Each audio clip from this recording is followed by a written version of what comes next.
Do you really have to declutter your house when you're selling?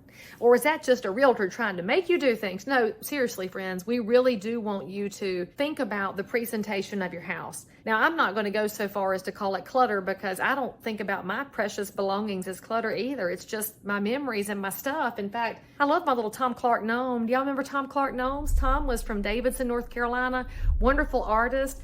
These are my favorites. I love them so much. And if I walk into your house as your agent and I see that you have Clark Gnomes, we are going to be best friends because then we can talk about Tom Clark and then suddenly you realize 20 minutes later we should be talking about real estate. The same thing happens with the buyers of your home. If they get distracted by your items, they might forget to look at the things like the built-in bookshelves on which my Clark Gnome is sitting, which I love this feature of my home. In fact, I hope that one day when I sell, which is after I'm dead, don't be asking, when I'm gone, I want them to notice this built-in bookshelf and say to themselves, I could put my own library there. But they won't see that if they're distracted. So when we ask you to start putting some things away, it is so that the buyer can picture themselves in your home. That's step one. And we know what buyers want because you've watched HGTV too. They want neutral with a pop of color in one plant. And the pop of color, by the way, is usually the cushion and the chair. It's not the wall. So we're going to go with that agreeable gray or some kind of beige or grayish and a little white trim just to create a little contrast. But we want them to see themselves in your home.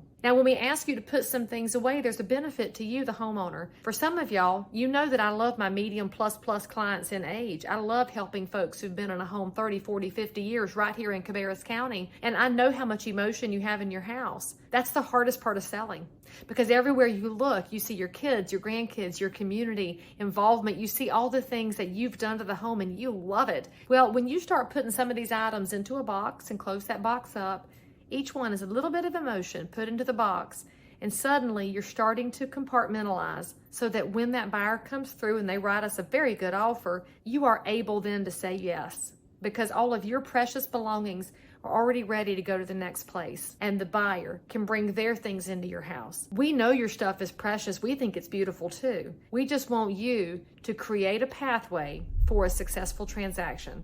Because when it's time to sell, you want to make sure it's as smooth as possible, and so do we. And we promise to honor you in that whole process. And it might take some time, by the way. If it takes you a year to get the house ready, we'll support you in that process. We'll give you the advice. We'll connect you to somebody who's got the advice, or you just do it on your own. And whenever you're ready, we're ready to help. No pressure, no rush, just success. So call anytime. And in the meantime, if you're thinking about selling 2, 3, 4 years from now, take your little Clark Gnome and dust him off and enjoy him. And on the day the photographer comes, we're going to put him away and get him ready for the next property.